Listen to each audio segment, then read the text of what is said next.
Buenas tardes. La siguiente presentación es un trabajo escolar que lleva por nombre Comunicación animal, características y raíces genéticas del pensamiento y el lenguaje humano. De acuerdo con el libro Introducción a la Lingüística Hispánica de varios autores, existen 8 características específicas del lenguaje humano. Obviamente, estas no son compartidas por otros sistemas de comunicación animal. La primera característica que encontramos es la arbitrariedad. Cuando no existe una relación directa o una dependencia entre los elementos de un sistema de comunicación y la realidad. Ejemplo de ello es la palabra cuchara. La palabra en sí no tiene relación directa o alguna con el objeto, a lo que se refieren o se dice que son arbitrarios. Los signos de la lengua son en su mayoría arbitrarios. Sin embargo, si hay motivación o relación directa entre señal o signo o referente, se dice que hay o existe una comunicación icónica. Ejemplo de ello son las onomatopeyas. La siguiente característica es el desplazamiento, cuando las señales o signos pueden referirse a eventos lejanos en el tiempo o en el espacio con respecto a la situación del hablante. Ejemplo de ello es que los animales reflejan el estímulo de su entorno inmediato y no pueden referirse a nada en el futuro o en el pasado o a ningún lugar distinto del compartido entre el emisor y el receptor. Por ejemplo, el perro no puede señalarnos que quiere salir de paseo mañana a las 3 de la tarde. La siguiente característica es la articulación dual.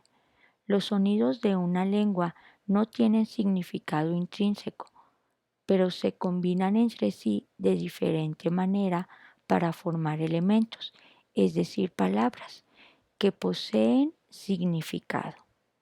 Ejemplo de ello es que la dualidad, en sentido estricto, permite la combinación de palabras de forma ilimitada. Los sonidos se organizan en sílabas y forman palabras. Estas se articulan o combinan en frases y oraciones, y estas se combinan entre sí formando textos, discursos, etc. La siguiente característica es la productividad. Existe en las lenguas humanas una capacidad infinita para entender y expresar significados distintos, usando elementos conocidos para producir nuevos elementos. Ejemplo de ellos es el sistema de la lengua, que nos permite formar un número infinito de oraciones. La siguiente característica es la prevaricación. Consiste en la posibilidad de emitir mensajes que no sean verdaderos, es decir, existe la posibilidad de mentir. Aunque años recientes se ha demostrado que algunos simios son capaces de producir la señal de alarma, es decir, la presencia próxima para asegurarse de que otros simios se mantengan alejados de la comida. La siguiente característica es la reflexibilidad. Cuando un sistema de comunicación permite referirse a él mismo, decimos que el sistema es reflexivo. Ejemplo de ello es que con la lengua podemos producir enunciados que tengan a la lengua como objeto. Un es un artículo indeterminado. La siguiente característica son las unidades discretas. Las lenguas usan un conjunto reducido de elementos, es decir, sonidos, que contrastan claramente entre sí. Cuando las unidades de un sistema de comunicación son claramente separables en elementos distintos, decimos que el sistema es directo o que sus señales son discretas o digitales. Los sonidos de la lengua son perceptibles por el oyente como unidades diferenciadoras. Ejemplo de ello es que el sistema de comunicación animal tiende a usar señales analógicas, es decir, se representan en escalas continuas de intensidad variable, de manera que la longitud, el tono o la intensidad de la señal pueden variar con el grado de la emoción o el contenido informativo que se intenta expresar. La última característica es la creatividad y es el uso del lenguaje humano que no está condicionado por estímulos exteriores ni interiores en la producción de enunciados. Los enunciados son imprescindibles en condiciones normales, mientras que en sistemas de comunicación animal tienden a estar controladas mucho más por estímulos externos que el comportamiento humano. Ejemplo de ellos es la frase: "Buenos días, mi casa es su casa". Aquí no nos estamos limitando a repetir frases que hayamos escuchado, sino tenemos la capacidad de crear nuevas adecuadas a las necesidades cambiantes de cada momento. Y a la inversa, entendemos oraciones que otros producen a pesar de no haberlas leído o escuchado con anterioridad. Como hemos visto, estos rasgos o características son compartidas por todas las lenguas humanas y definen el lenguaje humano y lo diferencian de los sistemas de comunicación animal. Sin embargo, a pesar de estas características, existen diferencias y semejanzas de comunicación entre el chimpancé y los seres humanos. Otros sistemas de comunicación y muchos animales tienen la capacidad de comunicarse utilizando vocalizaciones y gestos. Cada una de ellas tiene un significado que da cuenta de expresiones instintivas reconocibles, como las expresiones de miedo, ira, júbilo o deseo sexual. Estos son emitidos por cada especie. Son inmediatamente reconocidos por los miembros de la misma especie. Entre los animales, el habla y el pensamiento provienen de distintas raíces genéticas y se desarrollan a lo largo de diferentes líneas. Los chimpancés muestran los comienzos de un comportamiento intelectual de la misma clase y el tipo que el hombre. La fonética humana del chimpancé tiene muchos elementos en común. Sin embargo, los chimpancés, por animales que viven en compañía de otros, pueden responder a la presencia de otros de su especie y poseen formas altamente diversificadas de comunicación lingüística. Entre ellos, específicamente cuando hablamos al nivel social. Es decir, estos gestos sociales que están directamente relacionados son con una misma acción. Este lenguaje funciona aparte de la inteligencia. Nos dice que sus expresiones fonéticamente detonan solamente deseos y estados subjetivos. Son expresiones de afecto solamente. Nunca serán un signo de nada objetivo. Es la falta del habla, es decir, técnica y cognitivamente, lo que hace imposible para el chimpancé, aunque sea en su proceso rudimentario, el desarrollo de este mismo, del habla.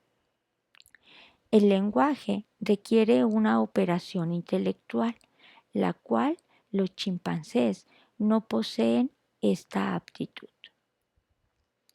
En su desarrollo ontogénico, el pensamiento y el lenguaje tienen diferentes raíces genéticas y se desarrollan en líneas distintas.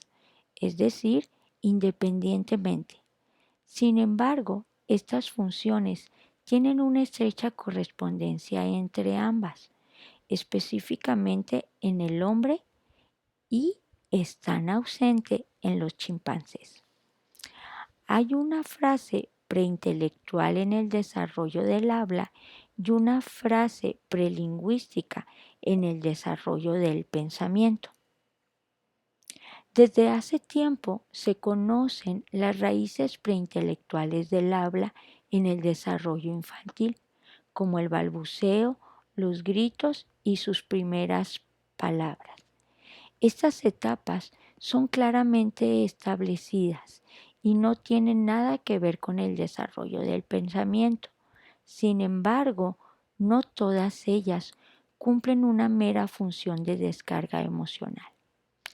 Las investigaciones sobre estas primeras formas de comportamiento del niño y sus primeras reacciones a la voz humana han demostrado la función social del lenguaje y se manifiestan claramente durante el primer año, es decir, en la etapa intelectual del desarrollo del lenguaje.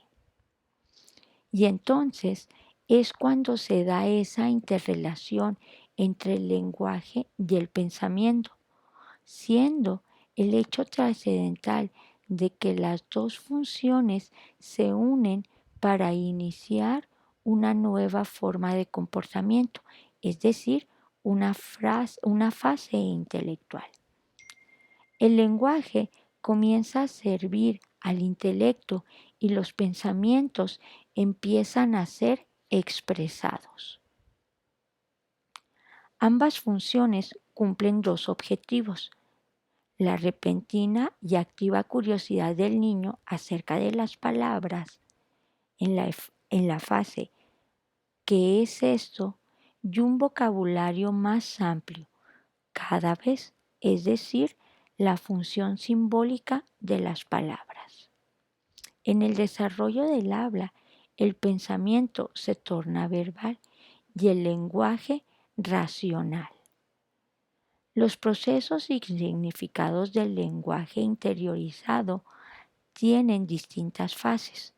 La primera fase que podemos encontrar es la fase primitiva o natural, es decir, en el lenguaje preintelectual y al pensamiento preverbal. La siguiente etapa egocéntrica, ya que el niño experimenta con las propiedades físicas de su propio cuerpo y con las de los objetos de su contexto inmediato. La siguiente fase es la fase de crecimiento interno, es decir, se sufre un cambio profundo y se opera de manera interna, es decir, se usa la memoria lógica. Por último, está la fase del lenguaje interiorizado, siendo una interacción constante entre las operaciones externas e internas. Podemos concluir que hay tres etapas. Una primera etapa es la social o la emocional. La segunda etapa es la egocéntrica, que es una etapa de autorregulación, tanto de conducta y de pensamiento. Y la última etapa del habla es el habla interna, que es de reflexión sobre problemas y planteamientos de acciones cotidianas. El lenguaje y el pensamiento son de naturaleza biológica y también de origen social. Como conclusiones, podemos mencionar que el desarrollo del pensamiento está determinado por el lenguaje, es decir, por las herramientas lingüísticas del pensamiento y la experiencia sociocultural del niño. El lenguaje interiorizado depende de factores externos, del desarrollo de la lógica y una función directa del lenguaje socializado. El lenguaje se convierte en interiorizado porque cambia de función. El crecimiento intelectual del niño depende del dominio de los medios sociales del pensamiento, en otras palabras, del lenguaje. La naturaleza mismo del desarrollo cambia de lo biológico a lo sociocultural y el pensamiento verbal está y estará determinado por un proceso histórico-cultural. Gracias.